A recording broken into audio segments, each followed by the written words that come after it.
তো ডিগ্রিটা বুঝতে হলে তোমাকে আগে এই টেক্সটটা ভালো করে বুঝতে হবে। তো একটু খেয়াল করো, আমি টেক্সটটা একটু পড়ি, তারপর আমরা ডিগ্রির সংজ্ঞাটা দেবো, তারপর ডিগ্রি প্রকারভেদ নিয়ে আলোচনা করবো, তারপরে একটা থেকে কিভাবে আরেকটাতে ট্রান্সফার করতে পারো বা রূপান্তর করতে পারো সেগুলো নিয়ে আলোচনা করবো। ওকে, দেখো, there are three brothers in a family. যে একটা ফ্যামিলিতে তিনজন ভাই আছে। রহিম ইজ টল, রহিম হয় লম্বা। He is a good student, সে একজন ভালো ছাত্র। His brother Karim is taller than Rahim, যে তার ভাই করিম হচ্ছে রহিমের থেকে লম্বা। ঠিক আছে, মানে এখানে হিজ ব্রাদার করিম, তার ভাই করিম ইজ টলার দেন রহিম, রহিমের চেয়ে লম্বা। Karim is very active and helpful, Karim খুব সক্রিয় এবং হেল্পফুল সহায়ক, মানে অ্যাক্টিভ মানে কর্মঠ অথবা সক্রিয় এবং কি হেল্পফুল সে সহায়ক। Their younger brother Jamal is the tallest boy in the family, তাদের পরিবারের ভিতরে ছোট ভাই যে জামাল আছে, জামাল হচ্ছে সবচেয়ে লম্বা। He is also the best player among them, এবং তাদের মধ্যে বেস্ট প্লেয়ার মানে সবচেয়ে ভালো খেলোয়াড়। রহিমস ব্যাগ ইজ বিগ, রহিমের ব্যাগটা হয় বড়। Karim's bag is bigger than Rahim's bag, রহিমের ব্যাগের চেয়ে করিমের ব্যাগটা আবার একটু বড়। But Jamal's bag is the biggest of all, কিন্তু সবার ভিতরে আবার জামালটাকে সবচেয়ে বড়। দে আর হ্যাপি, তারা খুশি এবং সুখী, বিকজ কারণ they always help each other, কারণ তারা একে অন্যকে কি করে সাহায্য করে। এখন দেখো এই টেক্সটটার আলোকে আমরা একটু ডিগ্রির সংজ্ঞাটা দেখার চেষ্টা করবো। দেখো, degree means the forms of an adjective that show comparison, যে বলছে ডিগ্রি বলতে বোঝায় ফর্মস অফ অ্যাডজেক্টিভ, অ্যাডজেক্টিভের একটা ফর্ম, দ্যাট যা শো দেখায় কম্পারিজন, যেটা কি কম্পারিজন মানে কি তুলনা, মানে ডিগ্রি হচ্ছে মূলত অ্যাডজেক্টিভের জাস্ট একটু তুলনা দেখায়। ক্লিয়ার? যেমন দেখো, আমরা বাংলাদেশ যেটাকে বিশেষণের যে রূপ দিয়ে তুলনা বোঝানো হয় তাকে বলা হয় ডিগ্রি, মানে অ্যাডজেক্টিভের যে তুলনা বোঝানো হয় সেটাই হচ্ছে মূলত ডিগ্রি। আমরা এখানে দেখলাম যে রহিম, করিম এবং জামালের ভিতরে কে কার চেয়ে লম্বা এবং কার ব্যাগটা একটু বড় এবং ছোট, এগুলো একটা তুলনা বোঝানো হয়েছে না, মূলত এগুলো হচ্ছে ডিগ্রি। ঠিক আছে, তাহলে ডিগ্রি হয় মূলত অ্যাডজেক্টিভের। আমরা জানি পাঁচশো পিস আট ফকর না, এর মধ্যে অ্যাডজেক্টিভ একটা ফকর আছে না, এই অ্যাডজেক্টিভটা হচ্ছে মূলত অ্যাডজেক্টিভটার কম্পারিজনটা হচ্ছে মূলত কি ডিগ্রি। আচ্ছা দেখো, আমরা এখন ডিগ্রির প্রকারভেদ নিয়ে আলোচনা করি। ডিগ্রিকে সাধারণত তিন ভাগে ভাগ করা হয়েছে, একটা হচ্ছে পজিটিভ, একটা হচ্ছে কম্পারেটিভ, একটা হচ্ছে সুপারলেটিভ। ঠিক আছে, ডিগ্রি সাধারণত কয় ভাগে ভাগ করা হয়েছে? তিন ভাগে, একটা হচ্ছে positive degree, comparative degree, superlative degree. Degree দেখো না, আমরা পজিটিভ ডিগ্রিটা কাকে বলে? পজিটিভ মানে হচ্ছে শুধু একজনের গুণ বোঝায়, এটা জাস্ট কোনো তুলনা না, জাস্ট একজনের একটা গুণ বোঝাবে। আর কম্পারেটিভ মানে হচ্ছে কম্পারিজন মানে তুলনা, তবে কম্পারেটিভ দুইজনের মধ্যে তুলনা বোঝায়, আর সুপারলেটিভ অনেকের মধ্যে তুলনা বোঝায়। তার মানে পজিটিভ দ্বারা কোনো তুলনা বোঝায় না, কম্পারেটিভ দ্বারা দুইজনের মধ্যে তুলনা বোঝায়, আর সুপারলেটিভ মানে অনেকের মধ্যে তুলনা বোঝায়। কয়েকটা এক্সাম্পল দেখি, যেমন টল, এখানে আমার রহিম বলছে টল, আবার টলার দেন যেমন রহিম আবার করিম আবার রহিমের চেয়ে লম্বা। আর টলেস্ট সবচেয়ে লম্বা, যেমন জামাল ছিল সবচেয়ে লম্বা। তার মানে টল, টলার, দ্য টলেস্ট। আবার দেখে গুড, বেটার, দ্য বেস্ট। আমার টেক্সটের ভিতরে ছিল কি গুড, একজন ভালো, আর সে হচ্ছে সবচেয়ে ভালো, কি জামাল বেস্ট। ঠিক আছে, তার মানে দুইজনের মধ্যে বেটার, আর একজন যদি তুলনা না বোঝায় গুড, তাও দুইজনের মধ্যে বেটার, আর তিনজনের মধ্যে বা একের এক মানে সবার চেয়ে বুঝালে কি বেস্ট। বোঝা গেছে? তার মানে পজিটিভ হচ্ছে কোনো তুলনা বোঝায় না, জাস্ট একজনের একটা গুণ বোঝায়। আর কম্পারেটিভ মানে দুইজনের মধ্যে তুলনা বোঝায়। ঠিক আছে, আর সুপারলেটিভ মানে হচ্ছে কি অনেকের মধ্যে তুলনা বোঝায়। ক্লিয়ার? এখন আমরা পজিটিভ এবং কম্পারেটিভ সুপারলেটিভের কয়েকটা উদাহরণ দেখবো। যেমন দেখো, পজিটিভ একটু আগে বললাম যে কোনো তুলনা বোঝানো, জাস্ট একজন একটা গুণ বলে, যেমন সুমন ইজ স্ট্রং, সুমন শক্তিশালী। আর কম্পারেটিভ মানে দুইজনের মধ্যে তুলনা বোঝায়, কবির ইজ স্ট্রঙ্গার দেন সুমন, কবির হচ্ছে সুমন হচ্ছে স্ট্রঙ্গার শক্তিশালী। আর এখানে তো কি বলছে, সুপারলেটিভ মানে অনেকের মধ্যে তুলনা, Farhan is the strongest boy in the class, strongest সে হচ্ছে ক্লাসের ভিতরে সবচেয়ে স্ট্রংগেস্ট সবচেয়ে শক্তিশালী। তার মানে এখানে ফারহান হচ্ছে কি সবার সাথে তুলনা করছে ফারহানকে, ফারহান সবচেয়ে বেশি শক্তিশালী। আর কবির জাস্ট সুমনের চেয়ে শক্তিশালী, আর জাস্ট সুমন এখানে স্ট্রং একটা কথা বলছে। তার মানে এটা তারা কোনো তুলনা বোঝানো হয়েছে না, এটা দুজনের মধ্যে তুলনা করছে, আর এটা ফারহানকে সবার সাথে তুলনা করছে। ক্লিয়ার? আরেকটা এক্সাম্পল দেখি, যেমন হি ইজ এ টল বয়, সে একটা লম্বা ছেলে, জাস্ট একজনের কথা বলছে, তার কথাটা বলছে। আবার he is taller than she, sorry, she is taller than she, মানে সে তার চেয়ে কি লম্বা, মানে শি বলতে মেয়ে, মানে এই ছেলে, হি বলতে ছেলে বোঝাচ্ছে, ঠিক না? হি মানে ছেলে আর শি মানে মেয়ে। তো সে হচ্ছে মানে ছেলেটা হচ্ছে মেয়ের চেয়ে লম্বা। আর he is the tallest boy in the class, সে হচ্ছে ক্লাসের ভিতরে সবার চেয়ে লম্বা। ক্লিয়ার? মানে এখানে সবার সাথে তুলনা করছে, এখানে দুইজনের সাথে তুলনা করছে, আর এখানে কোনো তুলনা নাই। আরেকটা এক্সাম্পল দেখি, she is a talented girl, সে হচ্ছে একজন, সরি ট্যালেন্টেড গার্ল, সে একজন মেধাবী। কার সাথে তুলনা করছে? না।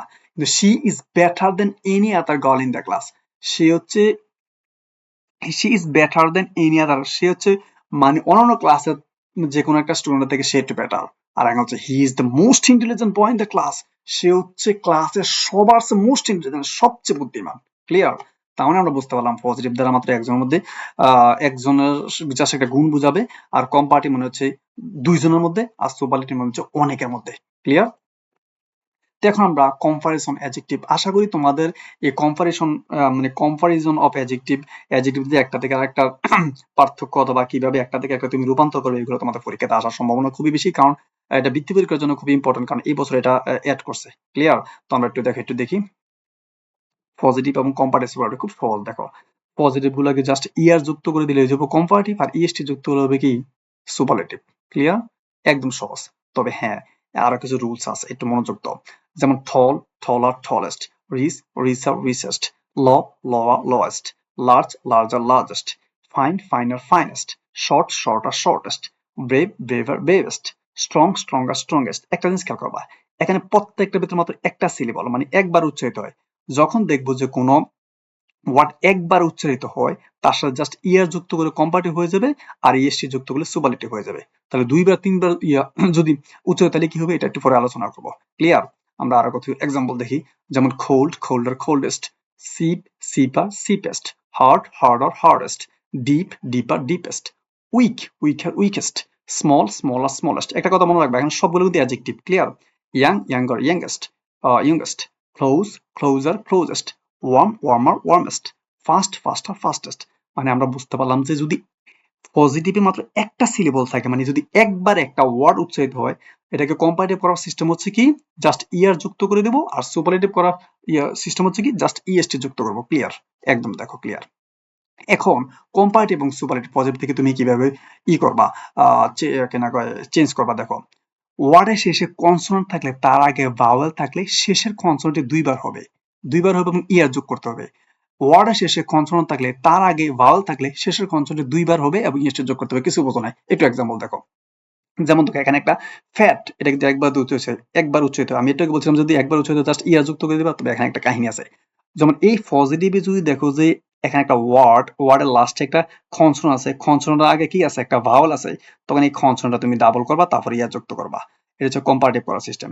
আবার সুপারলেটিভ করতে হলে কি করবা, এই এই মানে কনসোনেন্টটা দুইবার করবা, জাস্ট ইএসটি লাগাই দিবা, শেষ। যেমন ফ্যাট, ফ্যাটার, দেখো ফ্যাট থিটা কি করছে, ডাবল করছেন, ইয়ার লাগাইছে, আর এখানে থিটা কি করছে, ডাবল করছেন আর ইএসটি লাগাই দিছে। ক্লিয়ার? তাহলে fat, fatter, fattest; hot, hotter, hottest. একটা জিনিস খেয়াল করো, প্রত্যেকটা লাস্টে দিয়ে একটা কনসোনেন্ট, তার আগে প্রত্যেকটা কনসোনেন্ট আগে থেকে একটা একটা ভাওয়েল। যদি দেখি যে প্রত্যেকটা লাস্টে দিয়ে আমার লাস্টের মানে লাস্টের লেটারটা কনসোনেন্ট হয়, তার আগে যদি দেখি যে ভাওয়েল হয়, তখন এই লাস্টের কনসোনেন্টটা কি হবে, ডাবল হবে। আর ইয়ার যুক্ত ডাবল করার পরে ইয়ার যুক্তগুলো হয়ে যাবে কম্পারেটিভ, আর ইএসটি যুক্তগুলো হয়ে যাবে কি সুপারলেটিভ। ক্লিয়ার? এইগুলো কয়েকবার দেখবা, কয়েকবার প্র্যাকটিস করবা, আশা করি খুব ক্লিয়ার হয়ে যাবে। এখন আমরা আরেকটা রুলস দেখি। দেখো এখন দেখা যায় মাঝে মধ্যে পজিটিভের ভিতরে মাঝে মাঝে দেখা যায় ওয়াই থাকে। হ্যাঁ, ওয়াই থাকলে তুমি কিভাবে কম্পারেটিভ করবা এবং সুপারলেটিভ করবা। দেখো যদি কোনো ওয়ার্ডের মানে পজিটিভ যে ওয়ার্ডটা, এটা পরে যদি ওয়াই থাকে, তাহলে ওয়াই থাকলে ওয়াইটার পরিবর্তে আই লিখবা, আর তারপর ইয়ার দিয়ে দিবা, কি হয়ে যাবে, কম্পারেটিভ হয়ে যাবে। আবার ওয়াই এর পরিবর্তে আই লিখবা, লাস্টে দিয়ে ইএসটি লাগাই দেবা, সুপারলেটিভ হয়ে যাবে। সহজ হিসাব। ওয়াই থাকলে আই, তারপরে ইয়ার; ওয়াই থাকলে আই, তারপরে ইএসটি; ইএসটি করলে কি হবে, সুপারলেটিভ হবে। আর ইয়ার যুক্ত করলে কি হবে, কম্পারেটিভ হবে। হ্যাঁ, যেমন দেখো easy, easier, easiest; busy, busier, busiest; lazy, lazier, laziest; happy, happier, happiest. দেখো প্রত্যেক লাস্টে ওয়াই আছে, ওয়াই কি হয়ে গেছে, আই হয়ে গেছে, আর ইয়ার যুক্ত করছো। আবার প্রত্যেক লাস্টে তো ওয়াই থাকার কারণে কি হয়েছে, আই হয়েছে, লাস্টে ইএসটি যুক্ত করছো। ইএসটি যুক্ত করলে হবে কি সুপারলেটিভ, আর ইয়ার যুক্ত করলে কি হবে, কম্পারেটিভ। ক্লিয়ার? আরেকটা রুলস থেকে দেখো। এখন একটা জিনিস খেয়াল করো, একটু আগে বলছিলাম যে একটা সিলেবল মানে একবারে উচ্চারিত হয়, যদি একের বেশি সিলেবল থাকে, তখন এটার সাথে জাস্ট সামনে দিয়ে মূল লাগাই দিবা, মূল লাগাই দিলে হয়ে যাবে কম্পারেটিভ, আর সামনে দিয়ে মোস্ট লাগাই দিলে হয়ে যাবে কি সুপারলেটিভ। যদি একের বেশি সিলেবল থাকে, যেমন আমি একটা শব্দ উচ্চারণ করি, যেমন দেখো বিউটিফুল, বিউটিফুল কটা সিলেবল? বিউটিফুল তিনটা সিলেবল, তার মানে একের অধিক সিলেবল। তার মানে কি করো তুমি এটাকে কম্পারেটিভ কিভাবে করবা? মোর বিউটিফুল, সুপারলেটিভ কিভাবে করবা? Most beautiful. ক্লিয়ার? যেমন দেখো আউটস্ট্যান্ডিং, আউটস্ট্যান্ডিং ডাবল সিলেবল, তার মানে হচ্ছে কি মোর আউটস্ট্যান্ডিং, মোস্ট আন্ডারস্ট্যান্ডিং। যেমন ইম্পর্ট্যান্ট, ইম্পর্ট্যান্ট, ইম্পর্ট্যান্ট একের বেশি সিলেবল, তাহলে more important, most important. Useful, তাহলে more useful, most useful. Powerful, দেখো মোর পাওয়ারফুল, মোস্ট পাওয়ারফুল। মানে একের বেশি যদি সিলেবল থাকে পজিটিভে, মানে একটা শব্দ যদি মানে একটানা উচ্চারিত না হয়, দুইবার বা তিনবার উচ্চারিত হয়, তাহলে এটাকে কম্পারেটিভ করার সিস্টেম হচ্ছে কি জাস্ট মোর লাগাই দিবা সামনে দিয়া। আর সুপারলেটিভ করার সিস্টেম হচ্ছে কি জাস্ট মোস্ট লাগাই দিবা। একদম সহজ, আশা করি কয়েকবার দেখবা ক্লিয়ার হয়ে যাবে। এখন দেখো ব্যতিক্রম আছে, ব্যতিক্রম কিন্তু পরীক্ষাতে আসার সম্ভাবনা খুবই বেশি, এগুলো জাস্ট মুখস্থ করে ফেলবা। যেমন ব্যাড, ইভিল এবং ইল, এই তিনটা কোম্পানি হচ্ছে ওটস, আর সুপার হচ্ছে ওস্ট, আর গুড হচ্ছে বেটার, বেস্ট। মেনি এবং মাছের কোম্পানি হচ্ছে মোর, আর সুপার হচ্ছে মোস্ট। লিটেলের কোম্পানি হচ্ছে লেস, আর সুপার হচ্ছে লেস্ট, লিস্ট। আর far, farther, farthest. In, inner, innermost. দেখো in, inner, innermost. Out, outer, outermost. Up, upper, outer, uppermost. এগুলো একটু ব্যতিক্রম, একটু কয়েকবার পরে পরে মুখস্থ করে ফেলবা। ঠিক আছে? এখন আমরা দেখলাম কম্পারিজন অফ অ্যাডজেক্টিভ, একটা থেকে আরেকটা তুমি কিভাবে কম্পারেটিভ মানে চেঞ্জ করবা, মানে এটাকে আমরা কি বলতে পারি ট্রান্সফরমেশন করতে পারবা। ঠিক আছে? এখন আমরা দেখবো মানে কনভার্ট করতে পারবা।